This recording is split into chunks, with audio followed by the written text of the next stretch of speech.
오늘 우리가 함께 볼 하나님의 말씀은 사사기 3장 12절에서 15절의 말씀입니다.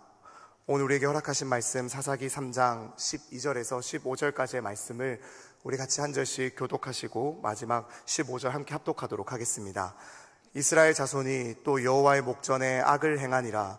이스라엘 자손이 여호와의 목전에 악을 행함으로 여호와께서 모압 왕 에글론을 강성하게 하사 그들을 대적하게 하시매 에글론이 암몬과 아말렉 자손들을 모아 가지고 와서 이스라엘을 쳐서 종려나무 성읍을 점령한지라. 이에 이스라엘 자손이 모압 왕 에글론을 18해 동안 섬기니라.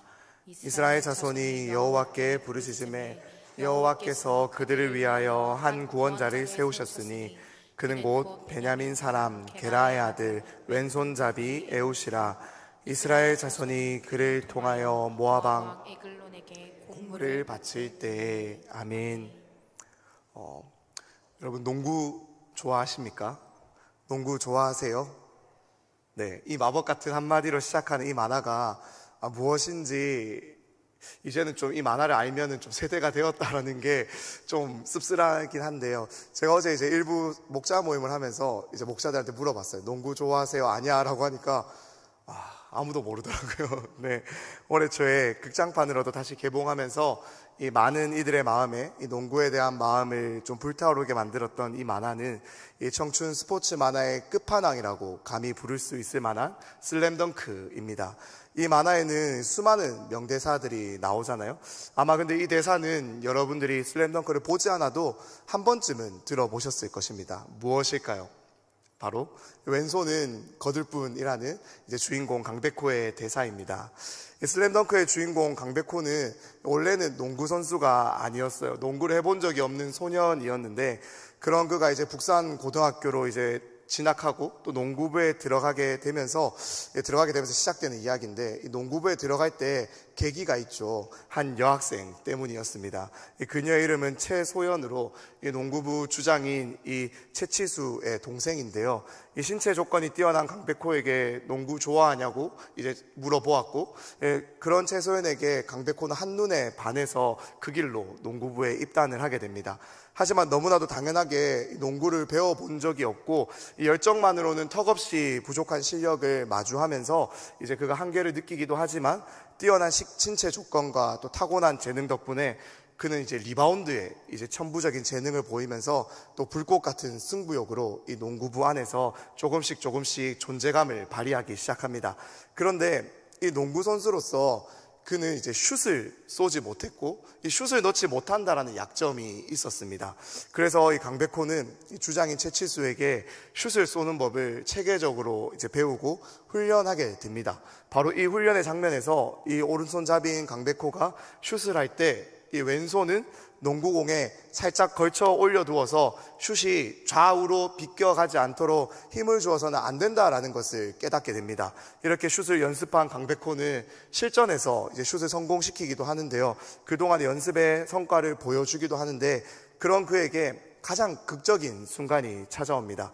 이 강백호가 속한 북산 고등학교가 전국대회에 출전했고 이제 전국대회 최강자였던 이 산안공고와 맞붙게 되는데 경기 종료 9초가 남은 시점에 이 북산이 산항에 77대 78로 1점 차로 뒤지고 있었습니다. 그때 이제 이 북산의 에이스이자 이 농구 천재인 서태웅이 열심히 겨우겨우 막 뚫어내가지고 마지막 기회를 잡으려고 하는데 두 명이 달라붙어서 수비를 하는 거예요. 도무지 슛을 쏠 수 없었는데 저 반대편에 보니까 슛을 쏘지 못하는 강백호가 이 노마크로 비어 있는 것을 발견하게 됩니다. 2초가 남은 순간이었습니다. 그때 이 서태웅은 자기가 슛을 쏘는 것보다 강백호를 한번 믿어보자라는 마음으로 패스를 하게 되고 강백호는 그가 그렇게 수없이 연습했던 대로 왼손은 거들 뿐이라고 나지막하게 외치면서 슛을 날립니다. 그 슛은 그대로 골대를 갈랐고 경기는 그대로 종료가 되어서 이 강백호가 있는 북산은 산항의 1점 차로 승리를 하게 됩니다. 어쩌면 너무나도 긴장이 될 수 있는 상황이잖아요. 2초가 남은 상황. 자신의 실력이 의심이 갈 수 있고 내가 아무리 연습을 했어도 이게 들어가지 않으면 이 팀의 패배를 내가 다 어쩌면 떠안아야 된다라는 그러한 긴장된 상황 가운데서 강백호는 그동안 수없이 연습했던 그 장면, 그 모습을 떠올린 것입니다. 그리고 그런 자신을 향해서 나지막하게 왼손은 거둘 뿐이라고 외치면서 슛을 쏘았던 것입니다. 혹여나 그 상황에서 그가 흥분을 해가지고 왼손에 힘이 들어갔다면, 그래서 그 왼손이 이 공의 궤적을 흔들리게 했다면 아마 그대로 경기는 끝이 나고 북사는 패배를 했을 것입니다. 하지만 그 긴박한 순간 속에서도 이 슛의 가장 기본을 기억해 내었고 그것을 되뇌이면서 그대로 수행을 해내었습니다. 제가 오늘 어쩌면은 이 슬램덩크의 내용을 보지 않은 분들에게 거의 다 스포를 해버렸는데요. 스포 아닌 스포를 하면서 시작하는 이유는 오늘 우리가 함께 읽은 본문 속에 등장하는 이 내용, 이 이스라엘을 구원한 구원자 사사 에웃의 모습과 이 강백호의 모습이 참 비슷한 면이 있다는 것을 묵상하게 되었기 때문입니다. 오늘 본문에 등장하는 에웃을 성경은 왼손잡이라고 소개하고 있습니다. 그리고 그가 이 이스라엘을 구원할 수 있었던 비결도 바로 그의 왼손에 있었습니다. 하지만 이 본문을 계속해서 제가 곱씹어보고 또 묵상해보면서 에웃이 정말로 그의 왼손만을 의지를 했다라면 이스라엘이 진정한 구원을 가져다 줄 수 없었겠구나라는 것을 깨닫게 되었습니다. 오히려 그가 만약에 이 자신의 왼손만을 의지했다면 이스라엘을 구하기 위해서 날린 그의 마지막 슛은 골대를 빗나갔을 것입니다. 오늘 이 시간 바로 이 에웃의 이야기를 우리가 함께 살펴보기를 원합니다. 그래서 이 에웃이 진정으로 의지했던 것이 무엇인지 함께 확인하기를 원합니다. 그래서 우리 또한 이 에웃처럼 이 왼손을 그의 진정한 능력으로 생각하며 그 왼손을 의지하는 것이 아니라 우리의 삶의 진정한 능력 되시는 그 오른손에 나의 왼손은 거둘 뿐이라고 함께 고백하며 돌아갈 수 있는 시간 되기를 간절히 소망합니다. 오늘 본문의 배경이 되는 이 사사시대를 가장 잘 설명해주는 구절이 있습니다. 사사기 21장 25절의 말씀을 제가 읽어드리겠습니다. 그때 이스라엘에 왕이 없으므로 사람이 각기 자기의 소견에 오른 대로 행하였더라. 그래서 이들은 각기 자기의 소견에 오른 대로 행하게 되는데요. 그것이 무엇이었을까요? 오늘 본문 12절의 말씀 같이 한번 한 목소리를 읽으며 확인해 보기를 원합니다. 12절 말씀 읽겠습니다. 이스라엘 자손이 또 여호와의 목전에 악을 행하니라. 이스라엘 자손이 여호와의 목전에 악을 행함으로. 네, 이 말씀에서 우리 여기까지 읽을 텐데 이 말씀에서 우리가 주목하여 볼 표현은 두 가지입니다. 또와 이 목전에라는 표현인데요. 이스라엘은 계속해서 반복해서 습관적으로 하나님 앞에서 악을 행하고 있었다라는 것입니다. 하나님이 보고 계시는데도 하나님의 눈앞에서 하나님의 얼굴 앞에서 이들은 계속해서 죄를 저지릅니다. 반복해서 계속해서 습관적으로 하나님 앞에서 악을 행하고 있다는 것입니다. 그렇다면 이들이 행한 악이 무엇일까요? 계속해서 함께 말씀 읽으며 확인해 보길 원합니다. 사사기 3장 5절에서 7절까지의 말씀 화면을 보시며 함께 읽어보겠습니다. 그러므로 이스라엘 자손은 가나안 족속과 헷 족속과 아모리 족속과 브리스 족속과 히위 족속과 여부스 족속 가운데에 거주하면서 그들의 딸들을 맞아 아내로 삼으며 자기 딸들을 그들의 아들들에게 주고 또 그들의 신들을 섬겼더라. 이스라엘 자손이 여호와의 목전에 악을 행하여 자기들의 하나님 여호와를 잊어버리고 바알들과 아세라들을 섬긴지라. 이 말씀에서 살펴보는 것처럼 이스라엘 백성들은 하나님의 말씀에 순종하지 않았습니다. 지금 여기까지 그들이 서 있는 이 가나안 땅까지 어떻게 하나님이 인도하여 주셨는데 지금 여기까지 자신들을 지키고 보호하고 그 하나님께서 인도하여 주셨던 것을 그 하나님을 의지하지 않고 오히려 자신들의 생각대로 자기들의 마음대로 자기들이 원하는 대로 행동하면서 이 이방 민족과 결혼하고 그들이 섬기는 그 신들을 섬기며 하나님을 잊어버리고 있었다라는 것입니다. 한마디로 이 생명의 은인도 몰라보는 이 영적인 아버지도 진정한 왕도 알아보지 못하는 파렴치한 행동이 바로 이 이스라엘 백성들이 하나님의 목전에서 하나님의 눈앞에서 하나님의 얼굴 앞에서 또 행하였던 행동이었다라는 것입니다. 이러한 이스라엘을 향해서 하나님도 행동하십니다. 제가 한번 읽어드리겠습니다. 여호와께서 모압 왕 에글론을 강성하게 하사 그들을 대적하게 하심에 에글론이 암몬과 아말렉 자손들을 모아 가지고 와서 이스라엘을 쳐서 종려나무 성읍을 점령한지라. 이에 이스라엘 자손이 모압 왕 에글론을 18해 동안 섬기니라. 하나님께서는 하나님이 아닌 자신이 아닌 다른 왕을 다른 신을 그러한 존재를 섬기면 어떻게 된다라는 것을, 어떠한 일이 일어난다라는 것을 그대로 보여주십니다. 자기의 욕심과 이 원하는 것에 이끌린 자들의 끝이 무엇인지를 정확하게 보여주시는 것입니다. 이스라엘을 애굽의 모든 종되었던 것에서 건져주시고 구원해주시고 그들과 함께 동행하시며 먹이시고 입히시고 지키시고 보호하신 하나님이 아니라 다른 왕들을 모두 그 다른 왕들을 섬기며 그러한 다른 왕들을 섬긴다라는 것은 틀렸다라는 것. 그 다른 왕들은 너희를 보호하고 지키고 돕고 너희와 동행하는 왕이 아니라 오히려 너희를 점령하고 너희를 강탈하고 너희를 빼앗아가는 그러한 왕이다라는 것을, 너희들을 착취하는 왕이다라는 것을, 자신들의 이 자유와 어떠한 것들을 다 빼앗아가는 억압하는 왕이다라는 것을 정확하게 보여주고 있는 것입니다. 그렇기에 이 이스라엘은 바로 그러한 억압하고 빼앗고 강탈하고 착취하며 이 자신들을 망가뜨리는 그 왕을 지금 이제 섬기게 된 상황에 놓이게 되었습니다. 다시 말해서 그들은 애굽의 노예였던 시절처럼 다시 노예의 자리로, 종의 자리로 자신의 모든 것을 내어주는 것이 당연한 자리, 그럼에도 불구하고 그것에 대한 보상이 어떠한 대가도 바랄 수 없는 그러한 자리에 그들 스스로 그들의 삶을 놓았다라는 것입니다. 이것이 하나님이 아니라 다른 것을 나의 왕으로 삼을 때 일어나는 일입니다. 처음에는 내 마음대로 행하는 그것에 대한 짜릿함과 만족감과 즐거움이 있습니다. 하지만 그것이 점점 더 시간이 지나가며 내 삶에 자리를 잡기 시작하고 그것이 내 삶의 주인이 되기 시작하면은 이후에는 주객이 전도되어서 그 쾌락이, 그 즐거움이, 내가 바랐고 원했던 그 대상이 오히려 나를 점령하고 지배하는 경우가 생기게 된다는 것입니다. 분명히 이스라엘은 자신들의 삶의 즐거움을 위해서, 자신들의 삶에 도움이 되기 위해서 이 가나안에 있는 다른 족속들과 결혼을 했고, 또 그들이 섬기는 신도 좋아 보였기 때문에 그들의 신도 그들이 함께 섬겼습니다. 왜 그 신들을 함께 섬겼을까요? 무엇이 그들 눈에 그렇게 좋아 보였을까요? 그들이 섬기는 이 가나안 사람들이 섬기는 신들이 외모가, 모습이 매력적이었을까요? 그것이 아닙니다. 오히려 그들이 그 가나안 민족들과 결혼하며 그 가나안에 있는 신들을 섬겼던 이유는 굉장히 실제적인 것이었고 그들의 삶에 너무나도 밀접한 것이었습니다. 어쩌면 생존의 문제와 가까웠다라는 거예요. 가나안 땅에 들어간 이 이스라엘 백성들은 그동안 자신들이 해왔던 이 유목을 하며 이 목축을 하며 먹고 사는 것이 아니라 광야에서는 생전 지어보지 않았던 농사를 지으며 살아가게 되었습니다.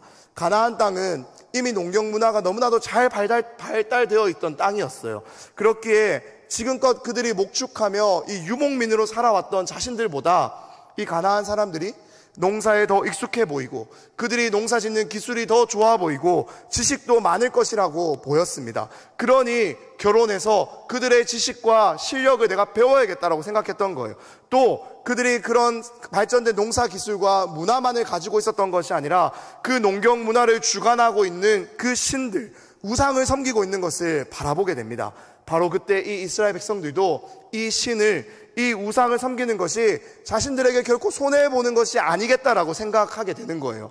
그래서 하나님도 섬기고 가나안에 있는 이 우상들도 섬기면 일석이조겠구나. 이 두 신들이 다 내 삶을 도와주고 지켜주면은 내 삶은 안전하겠구나라는 생각으로 그들은 가나안에 있는 우상들도 함께 섬기기 시작했다라는 겁니다. 그렇게 실제적인 이유로 내 삶에 도움을 얻기 위해서 그들은 접근했어요. 하지만 그 결과가 무엇입니까? 오히려 그들에게 점령당하고 오히려 그들에게 착취당하고 오히려 그들에게 모든 것을 빼앗겨 그들을 섬겨야 하는 위치에 오르게 되었다는 것입니다. 그렇게 무기력한 이스라엘은 하나님의 도움 없이는 어떠한 전쟁도 수행할 수 없었던 이스라엘은 그들을 향해 나아온 이 모압 왕 에글론의 군대의 공격을 당하게 되고 그들의 성을 빼앗기게 됩니다. 그들이 빼앗긴 성이 무엇이라고 오늘 본문이 말하고 있습니까? 종려나무 성읍이라고 이야기를 합니다. 이곳이 어디인지는 신명기 34장 3절 말씀에서 정확하게 알려주고 있는데 바로 이스라엘 백성들이 이 가나안 땅에 땅에 처음 들어올 때 그들이 요단강을 건너서 처음으로 점령했던 그 성, 하나님의 말씀대로 이 성을 13바퀴 돌고 마지막에 나팔을 불고 큰 소리를 외쳤을 때 하나님께서 무너뜨려 주셨던, 그래서 점령할 수 있었던 그 큰 성 여리고성을 의미합니다. 이 여리고성, 하나님께서 주신 너무나도 그 중요한 성, 이 가나안 땅을 점령하기 위해서는 너무나도 중요한 위치에서 있었던 그 성을 다시 이들이 모압 왕 에글론에게, 모압 사람들에게 빼앗기게 되었다라는 것입니다. 그것은 다시 말하면은 이 이스라엘이 가나안 땅 전체를 잃어버릴 수도 있는 매우 심각한 상황과 위기에 처했다라는 것을 의미합니다. 그만큼 그들이 처한 상황, 이 모압에게 점령당하여 에글론에게 점령당해 있는 이 상황은 굉장히 심각했다라는 것을 우리들에게 들려주고 있는 것입니다. 그제서야 이렇게 그들의 삶에 큰 위협이 찾아오고 어려움이 찾아오고 자신들의 손으로 해결할 수 없는 상황이 찾아오자 그제서야 이 이스라엘 백성들이 행한 일이 무엇입니까? 우리 함께 15절의 상반절 말씀 같이 한번 읽어보겠습니다. 이스라엘 자손이 여호와께 부르짖음에 드디어 하나님을 다시 기억하게 됩니다. 자신들을 애굽에서 이 종되었던 그 땅에서 자신들을 구원해 주셨던 하나님, 자신들의 하나님이 되어주시겠다라고, 너희를 내가 지켜주시겠다라고 먼저 찾아와 친히 약속하여 주셨던 그 하나님, 그 하나님을 그제서야 떠올리게 됩니다. 그리고 그 하나님께 매달리기 시작합니다. 자신들은 약속을 지키지 않았지만 하나님께서는 시내 산에서 우리를 찾아오셔서 직접 약속하여 주셨기에, 이 고대 근동에는 이 왕과 그 신하되는 나라가 조약을 맺게 되면 돌판에다가 똑같은 이 약속의 말씀을 새겨서 하나씩 하나씩, 지금 우리가 어떠한 것을 계약하면은 이 계약서를 서로 나누어 가지는 것처럼 가져가는 그러한 문화가 있었는데요. 하나님과 이 이스라엘 백성들이 시내 산에서 만나서 약속을 맺을 때도 똑같이 두 돌판에다가 그 약속을 새기게 됩니다. 하나님께서 그 돌판을 가져가셨으니까, 하나님 그 돌판을 기억하고 있으니까 우리가 위기에 처한 이 상황 가운데서 하나님 그 약속을 기억하시고 그 약속을 떠올려 주셔서 지금 우리를 살려주세요, 우리를 구원해 주세요 라고 이스라엘 백성들 자신들은 하나님과 한 약속을 전혀 기억하지 않고 지키지 않고 그 돌판을 덮어두어 먼지가 쌓일 때까지 모른 척하고 있었지만, 그들은 그 하나님께 위기의 상황이 찾아오자, 내가 힘으로 해결할 수 없는 어려움이 찾아오자 드디어 하나님을 기억하고 하나님께 구해달라고 부르짖고 있는 것입니다. 바로 그러할 때 어떠한 일이 일어났을까요? 우리 15절 하반절의 말씀도 같이 한번 확인해 보길 원합니다. 여호와께서 그들을 위하여 한 구원자를 세우셨으니 그는 곧 베냐민 사람 게라의 아들 왼손잡이 에웃이라. 이스라엘 자손이 그를 통하여 모압 왕 에글론에게 공물을 바칠 때에 어떤 일이 일어납니까? 하나님께서 그들의 기도를 들으시고 그들의 부르짖음에 귀를 기울이시고 일하여 주십니다. 주가 일하여 주십니다. 그들 가운데 한 구원자를 세우셔서 일하십니다. 그의 이름이 무엇입니까? 에웃입니다. 그리고 그 성경은 먼저 그의 왼손을 우리에게 주목하게 합니다.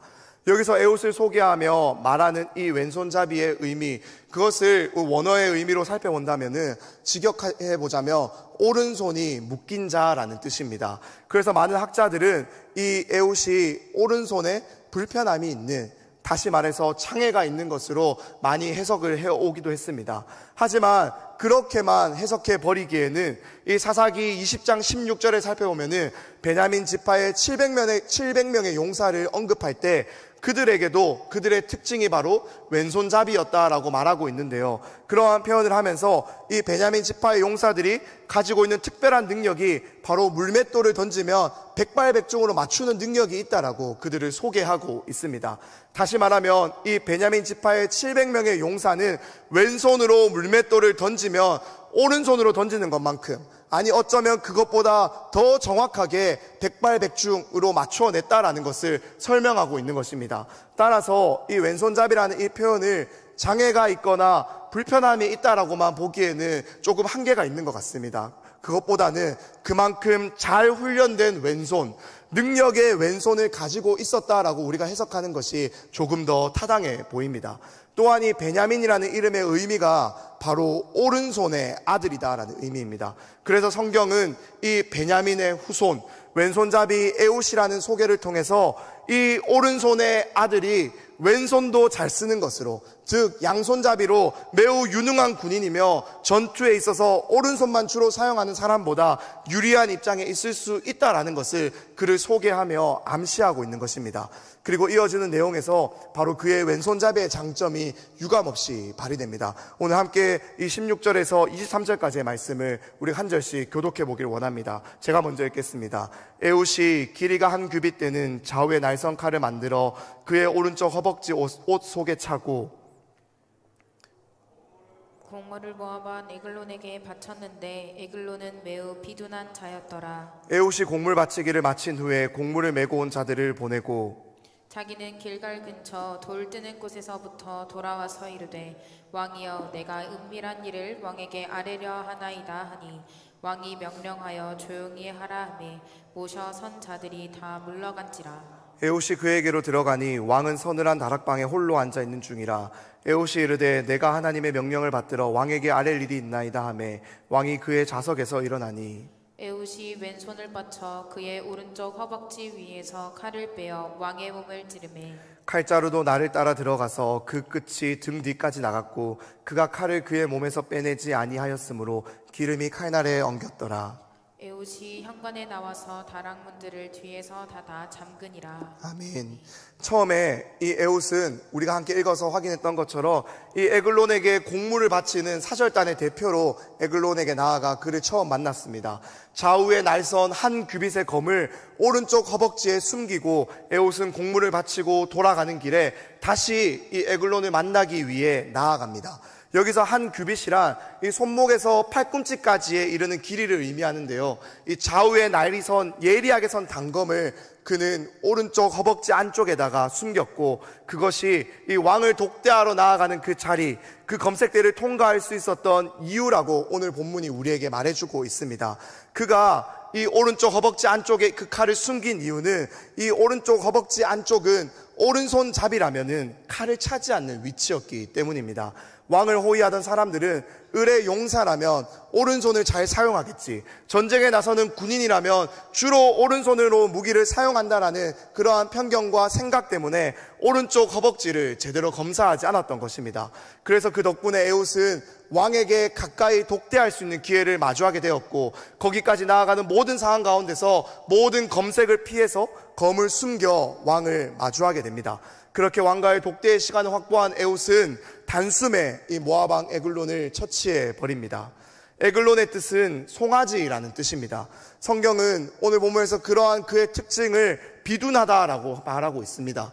이는 에글론이 매우 살이 쪄서 움직임이 둔한 사람이다라는 의미입니다. 그렇게 이러한 이름과 그의 특징을 종합해 본다면 에글론은 살찐 송아지입니다. 성경에서는 이 살찐 송아지라는 표현이 주로 하나님께 바쳐지는 제물을 표현할 때 사용되었습니다. 따라서 이러한 에글론에게 압제당하며 그에게 곡물을 바치고 있는 이 상황은 하나님에게 바쳐져야 할 제물을 하나님께 바치지 못하고 하나님께 바쳐져야 될 그 살찐 송아지에게 하나님의 제물인 그 살찐 송아지를 섬기고 있었던 이스라엘 백성들을 풍자하고 있는 것을 보여주고 있는 것입니다. 사랑하는 여러분, 우상을 섬긴다라는 것, 우리가 정말로 삶 가운데서 우상을 섬긴다라는 것은 바로 이러한 것을 의미합니다. 이 세상에 있는 모든 것은 하나님의 손으로 지으신 것입니다. 그렇기에 우리는 그 모든 것을 지으신 하나님을 믿고 따르고 섬기는 것이 마땅하지, 하나님이 지으신 그 피조물을 섬기고 그것을 하나님의 자리에 높여서 그것들을 섬겨서는 안 된다라는 거예요. 하지만 사람은 자신의 손으로 자기가 만든 신을 섬기며 살아갑니다. 왜 그럴까요? 자기들의 욕심 때문에, 내 원함 때문에, 우리들의 기쁨 때문에 그렇게 한다라는 것입니다. 그렇게 하나님은 오늘 이 본문을 통해서 이 이스라엘 백성들에게 또 우리들에게 분명하게 말씀하여 주십니다. 자신의 손으로 우상을 만들고 또 섬기고 있는 그러한 우리의 모습은 바로 하나님께 바쳐져야 될 그 제물, 하나님께는 재물에 불과한 그 보잘것 없는 능력 없는 것을 섬기고 있다라는 것을 우리들에게 확실하게 말씀하고 있는 것입니다. 그래서 사도 바울은 그러한 제약 가운데 무능력하게 무분별하게 무너져 있는 죄인들을 향해서 이렇게 고발합니다. 우리 함께 화면을 보시며 로마서 1장 21절에서 25절까지의 말씀 같이 한 절씩 교독하길 원합니다. 하나님을 알되 하나님을 영화롭게도 아니하며 감사하지도 아니하고 오히려 그 생각이 허망해지며 미련한 마음이 어두워졌나니 스스로 지혜 있다 하나 어리석게 되어 썩어지지 아니하는 하나님의 영광을 썩어질 사람과 새와 짐승과 기어다니는 동물의 모양의 우상으로 바꾸었느니라. 그러므로 하나님께서 그들을 마음의 정욕대로 더러움에 내버려 두사 그들의 몸을 서로 욕되게 하게 하셨으니 함께 읽겠습니다. 이는 그들이 하나님의 진리를 거짓 것으로 바꾸어 피조물을 조물주보다 더 경배하고 섬김이라. 주는 곧 영원할 처송할 이시로다. 아멘. 하나님께서는 이렇게 자신에게 돌려져야 할 영광을 우상에게로 돌리고 있는 우리를 그저 내버려 두십니다. 그 욕심대로 내버려 두십니다. 왜 그렇게 하실까요? 왜 그렇게 내버려 두실까요? 그 이유는 우리를 깨닫게 하기 위함입니다. 우상을 섬기는 그것이 얼마나 허망한 것인지를 아무리 말로 해도 듣지 않으니까 직접 그 죄악 가운데서 구르며 깨닫게 하기 위한 것입니다. 사랑하는 여러분, 불이 위험한지 위험하지 않은지 우리가 알기 위해서 그 불 속에다가 손을 직접 넣어보지 않는 것처럼 위험하고 악하고 더러운 것이 얼마나 그러한지, 정말 그러한지 맞는지 그것을 알기 위해서 그것에 직접 내 몸을 던져볼 필요가 있을까요? 우리가 일부러 죄를 지어서 그 죄가 내 삶 가운데 얼마나 더럽고 내 삶을 파멸로 이끄는지 그렇게 우리 스스로가 직접 확인해 볼 필요가 있냐라는 것입니다. 그래서 하나님은 이 예수 그리스도를 믿음으로 구원받아 지금 이 땅에 살아가고 있는 우리 안에 그러한 죄악을 분별하여 깨닫게 하기 위해서 그 더러움과 악함과 그러한 모든 것에서 우리를 지키고 보호하기 위해서 성령을 보내어 주십니다. 그래서 그 성령은 날마다 우리를 가르치고 교훈하며 하나님만을 다시 보게 만듭니다. 진리를 깨닫게 합니다. 허망한 것에 굴복하지 않게 만듭니다. 더럽고 음란하고 은밀한 것을 결코 감추어 주지 않으시고 덮어두지 않으십니다. 오히려 들추어내십니다. 그래서 그 모든 상황 속에서 우리를 돌아서게 합니다. 회개하게 합니다. 그래서 결국에 우리의 삶으로 하나님께 영광 돌리게 합니다. 그런 우리를 향한 사도 바울의 이 권면을 여러분들이 이 시간 정말로 마음 가운데 새기며 기억할 수 있기를 소망합니다. 우리 화면을 보시며 그 바울의 권면을 함께 읽어보겠습니다. 만일 우리가 성령으로 살면 또한 성령으로 행할지니 헛된 영광을 구하여 서로 노엽게 하거나 서로 투기하지 말지니라. 사랑하는 여러분, 이 시간 정말 여러분을 향해서 권면합니다. 그리고 이 권면에 여러분의 마음에 계신 성령님의 마음으로, 그 성령님의 뜻으로, 그의 주장하심으로 반응하고 결단하며 순종할 수 있기를 소망합니다. 다음 주 토요일 6월 17일에 대구 동성로에서 퀴어 페스티벌이 진행됩니다. 이 퀴어 페스티벌이 진행되어서 하나님의 진리에, 이 복음의 가치에 반대하며 헛된 영광을 구하며 이 우상을 섬기고 있는 그들 앞에 정말로 그것이 틀렸다라는 것을 하나님을 아는 우리가 먼저 일어나서 이 하나님의 말씀에 반응해서, 그 은혜에 반응해서 저 어두움 속에서 죽어가고 있는 저들을 향해서 진정한 기쁨과 이 평안이 무엇인지를 외치고 전할 수 있기를 정말 여러분들 시간을 내셔서, 열심을 내셔서, 노력을 내셔서 함께 참석해서 그 자리를 지켜주시기를 원합니다. 그래서 정말로 이 세상이 하나님이 아니라 이 살찐 송아지를 섬기고 있는 지금 이 시대에 하나님을 알지 못해서 헛된 것에 쓰러져 가고 고통받고 있는 그러한 자들을 향해서 그것이 틀렸다고, 정말로 진정으로 영광받아야 할 대상은 바로 하나님이라는 것을 하나님이 아는 우리가 먼저 나아가서 전하기를 원합니다.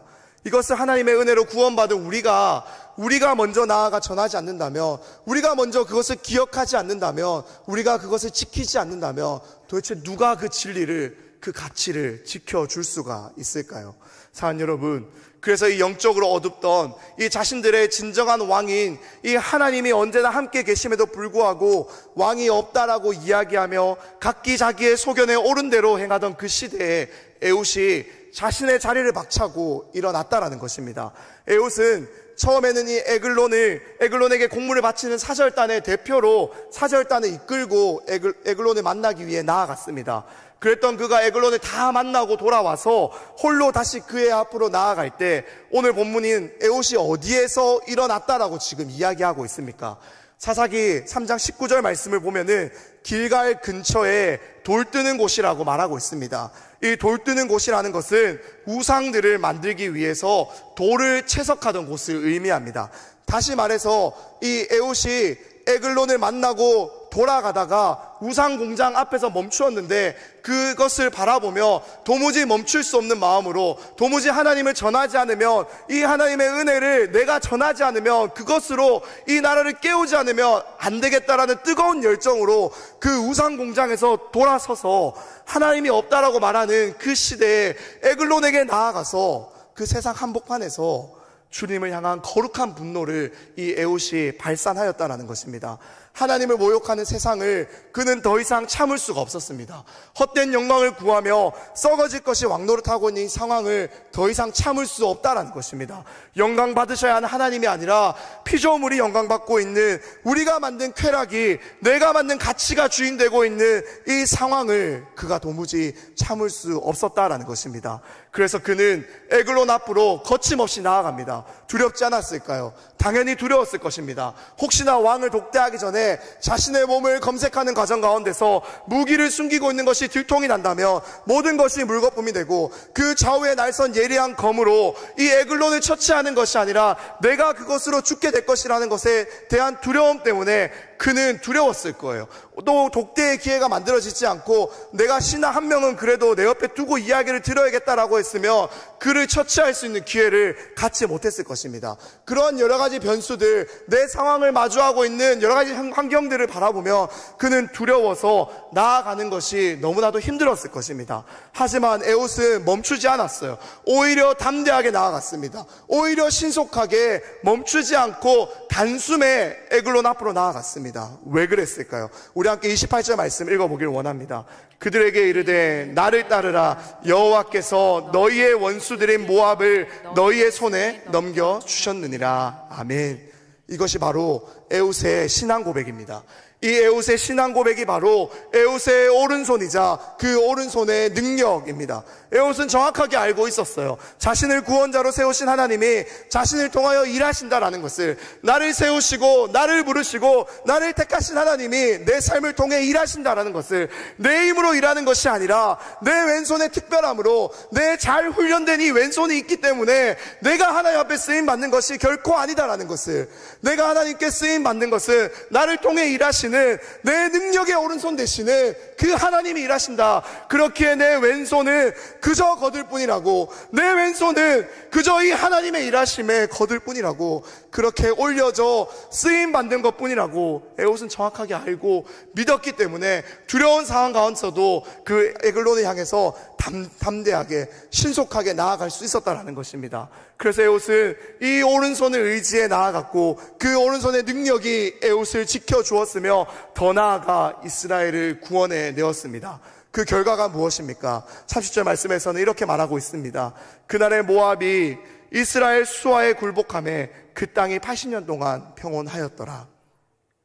에글론과 모압 아래에서 이 18년 동안의 지배를 받았던 이스라엘의 고통의 시간 가운데 이 에훗의 오른손에 능력되어 일하신 하나님은 이스라엘에게 무려 이 80년간의 평안을 허락해 주십니다. 이것은 사사시대 가운데서 하나님이 세우신 사사들을 통하여 주셨던 그 어떠한 평안의 기간보다 월등하게 긴 기간입니다. 하나님의 능력의 오른손만을 의지했을 때, 그 능력의 오른손만을 자랑했을 때, 하나님의 그 능력의 오른손만을 고백했을 때, 지금껏 내가 의지했던 것으로는 얻을 수 없는, 지금껏 내가 의지했던 의지했던 것으로는 어떠한 것도 가져다 주지 못했던 그 평안을 주신다라는 것을 오늘 본문은 우리에게 정확하게 들려주고 보여주고 있는 것입니다. 하지만 이 오늘 본문에서도 그 기간에는 한계가 있다라는 것을, 끝이 있다라는 것을 우리는 보게 됩니다. 80년이 아무리 길다 할지라도 영원하지 못했음을 보게 됩니다. 왜 그렇습니까? 이것이 연약하고 죄인된 우리의 한계라는 것을 또한 동시에 보여주고 있는 것입니다. 80년이라는 세월이 지나면서 이 이스라엘 백성들은 또 잊었던 거예요. 그들의 능력이, 그들의 구원이 왼손이 아니라 이 오른손에서 나오고 있었다는 것을 또 잊어버렸던 것입니다. 그래서 그들은 이 80년의 세월이 지나며 점점 더 다시 자신의 왼손을 주목하기 시작합니다. 자신의 왼손의 능력을 의지하고 자랑하기 시작합니다. 자신의 왼손의 특별함으로 살아가기 시작했다라는 거예요. 이것이 죄인된 우리의 모습입니다. 이것이 사사기가 우리에게 계속해서 반복해서 보여주고 있는 모습입니다. 그렇다면 우리는 어떻게 해야 합니까? 그럼 도대체 죄인된 우리에게 이러한 한계가 있다면 우리는 어떻게 해야 할까요?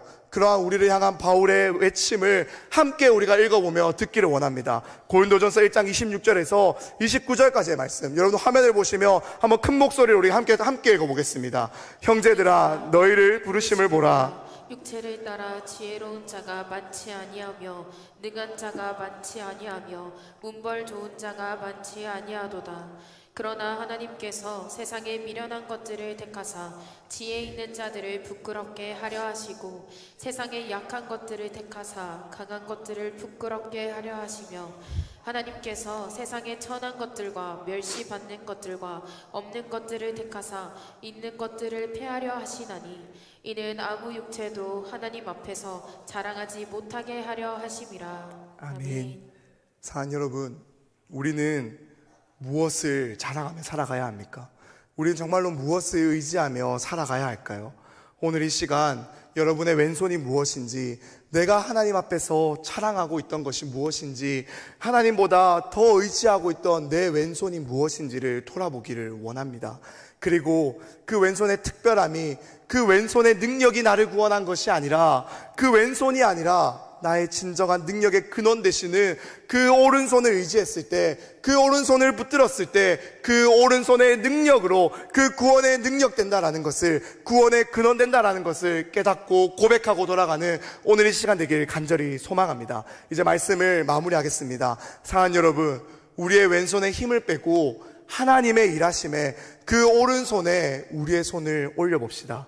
우리의 왼손은 날마다 그 하나님의 일하심에 거들 뿐이라고 날마다 고백합시다. 그러할 때 그러한 우리의 왼손까지도 붙잡아 사용하시는 하나님의 구원의 능력이 여러분의 삶 가운데 날마다 승리를 가져다 주실 줄 확신합니다. 우리 이 하나님의 오른손만을 자랑하며 이 오른손을 붙들고 주를 선포하는 일에 거룩한 욕심이 넘쳐나기를 우리 주님의 이름으로 축원합니다. 우리 그러한 마음을 담아서 이 시간 다 같이 한번 자리에 일어나셔서, 몸이 불편하지 않으시다면 다 같이 자리에 일어나셔서 우리 함께 찬양하며 기도하길 원합니다. 우리 시간 찬양하겠습니다.